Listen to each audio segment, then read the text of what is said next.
Hi, this is Kat. I just wanted to go through some of our new booking features that we have. This is our new booking software. As you can see, it has been updated. One of the main things I wanted to talk to you about was threshold management. This is just a way to really ensure that you're maximizing your trips, especially in the quieter times. Someone wants to go parasailing, we're going to go ahead and select parasailing.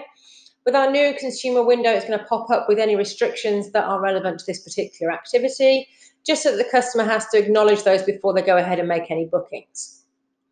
So threshold management really comes into things when we are in off-season, or it's a little bit quieter, or if you're just really trying to drive people to fill up the morning trips, for example. We have a trip that goes out at, I think it's 10 o'clock, 12 o'clock, 3 o'clock and 5 o'clock. But we don't want to take the boat out every one of those trips just for 2 people each time. It's just costing us more in gas and staff hours than we're actually making.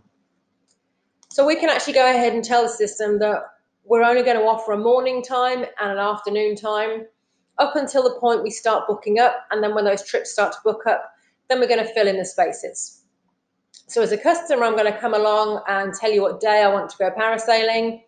I'm going to tell you that there's 2 of us who want to go, and it will say, okay, not a problem. You guys can go at 10 o'clock or you can go at 3 o'clock. Now, if I, however, have a larger party and I've got sort of 7 people, when I ask the same question, the system's going to say, hey, you can go at 10, 12, 3 or 5.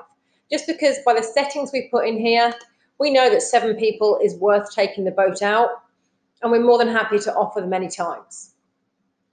If we only had, let's just say 2 parasailers and an observer, or 3 parasailers and an observer, that's 4 people.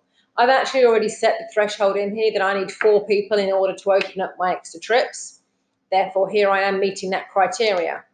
However, when I go ahead and say get me times, it's only going to give me 10 o'clock and 3 o'clock still, because it knows that my observer is not really making me full money. So I don't count that towards my threshold. I need 4 parasailers before I'm going to be able to open up those extra times. And if we go ahead and change our settings now I've been offered all those extra times. So if you don't have threshold management set on your system already, please contact us. We're more than happy to talk you through how to do it with us. If you're not using our software, please give us a call and we'll talk through how to get you changed over onto the software that's actually specifically designed for the parasail industry. Thank you.